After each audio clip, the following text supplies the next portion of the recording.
మీ business ఏదైనా మీ ఊర్లో promotion చేయాలంటే అది సుమన్ టీవీతోనే సాధ్యం. ఇప్పుడే సంప్రదించండి. పోర్ట్లోర్తిలో ఏం లేదన్నా 2023లో సీఎం రమేష్ నాయుడు గారు ఎంపీ ల్యాండ్స్ కింద ఏదో అభివృద్ధి కోసము నిధులు కేటాయించుకున్నారు. 23లో పనులు స్టార్ట్ చేయలే.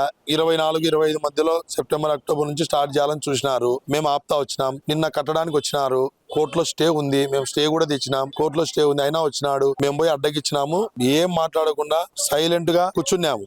కానీ ఆయన సిగరెట్ తాగునాడు. గుడి ఆవరణంలో సిగరెట్ తాగినాడు. సమస్య వచ్చింది ఇక్కడే. సిగరెట్ తాగుతాంటే అక్కడ ఉన్నటువంటి సుధాకర్ రెడ్డి అనే వ్యక్తి, నువ్వు గుడి ఆవరణంలో సిగరెట్ తాగుతావా, నువ్వు తాగడం తప్పు కదా అన్నందుకు వాళ్ళ వ్యక్తి వచ్చి దుర్భాష అన్నాడు.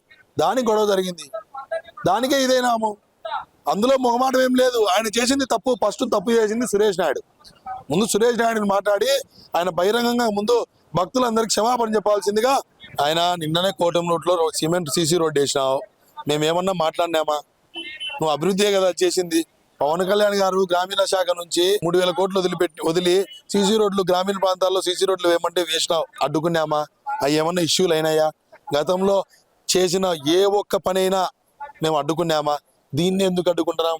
ముందు నువ్వు తెలుసుకో. ఒరే, ఇన్ని చేసినప్పుడు వీళ్ళు అడ్డుకోంది, ఈ ఒక్కదానికి ఎందుకు ప్రజలు ఇంత తిరుగుబాటు చేస్తున్నారనేది మీడియా వారు కానీ, ప్రజలు కానీ, ఉద్యోగస్తులు కానీ, ప్రతి ఒక్క మినిస్టర్లు కానీ, ప్రతి ఒక్కరు కూడా, రాజకీయ నాయకులు కూడా విచారణ తీసుకోండి. అధికారుల నుంచో ఆ ఊరి ప్రజల నుంచో ఫీడ్బ్యాక్ తెప్పించుకోండి.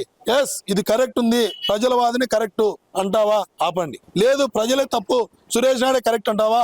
మీరు వచ్చి దగ్గరుండి ఎంక్వైరీ చేసి కట్టియండి. గుడి స్థలాన్ని కబ్జా చేయాలనుకుంటున్నారు. ఎందుకంటే ఏ రోజైనా గుడి స్థలము గుడికే ఉంటుంది. ప్రజలు ఎక్కువ ఉన్నప్పుడు కబ్జా చేసేదానికి ఆస్కారం ఉండదు. అదే కాంపౌండ్ కట్టామనుకో, ఇది నాది అంటే రేపు పొద్దున ఎవరు మాట్లాడతారు? అయ్యా, ఇప్పుడు ఉన్న సమాజంలో ఎవడి బ్రతుకులు వాళ్ళకు ఎక్కువైపోయినాయ్యా. పొద్దున్న లేచాముంచి వాళ్ళ పిల్లోళ్ళు, వాళ్ళ స్కూళ్ళు, ఇదంతా ఎక్కువైపోయింది. ఎవరు సమాజం మీద దృష్టి పెట్టి మేం చేస్తున్నాము ఉంటారు ఒకరో ఇద్దరు. ఇలా ప్రశ్నించినప్పుడే కదా ఆ మిగిలిన వాళ్ళకు కూడా న్యాయం జరిగేది.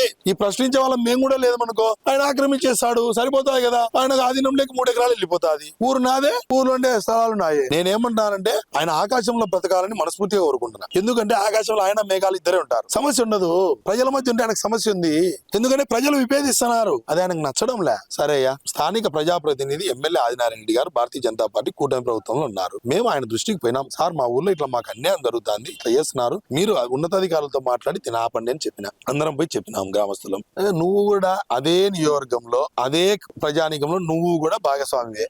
నువ్వు కూడా ఎమ్మెల్యే దగ్గరికి పోయి, ఏంటి ఎమ్మెల్యే గారు, మమ్మల్ని మీ వయసు రీత్యా ఒకటే కాబట్టి, ఏంటి ఎమ్మెల్యే గారు మాకు ఇట్లా వాళ్ళు ఇబ్బంది చేస్తున్నారు, మీరు మీ దగ్గరకు వచ్చారంట కదా, మీరు చెప్పండి అని నువ్వు ఎందుకు ఎమ్మెల్యే గారిని అడగలేకపోతున్నావు? అంటే నీకు ఎమ్మెల్యేకి సరిపోదు. ఎందుకంటే నీది జరగాలి, నీది నియంత పాలన జరగాలనే బుద్ధి తప్ప నీకు. ప్రజలకు మంచి చేద్దాము, ఎమ్మెల్యేతో సన్నిహితంగా పోదాము, లౌక్యంగా పోదాము, 10 మందికి మంచి చేద్దాము, నేను నా దగ్గర డబ్బు ఉంది, నా దగ్గర వర్కులు వస్తుంటాయి, ఏం ఎమ్మెల్యే గారు ఎంతమందికి మనం ఉపాధి కల్పించవచ్చు, మా ద్వారా కూడా మేము కల్పిస్తాము, మన పార్టీని ముందుకు తీసుకెళ్దామనే బుద్ధి నీకు లేదు. ముందు పొద్దున్న లేచినా నుంచి వైసీపీలతో అక్రమ సంబంధాలు నీకు ఉండేది, నాకు కాదు. నేను ఏ రోజే కానీ పోలేయా. నా ఇంటి కోసం ఏ రోజు నేను వేరే లీడర్ కాడికి పోనయ్యా. నాకు అవసరం లే. సస్యాల వారేసారు, అడుగులు ఊర్లో ఉందిలే, పెన్నా అనేది మచ్చులుగా ఉంది, తీసుకోమే ఆడ వేస్తారు. అందరు నిన్ను నన్ను అన్నే వేసేది. అంతకు మించి ఏం జరగదు.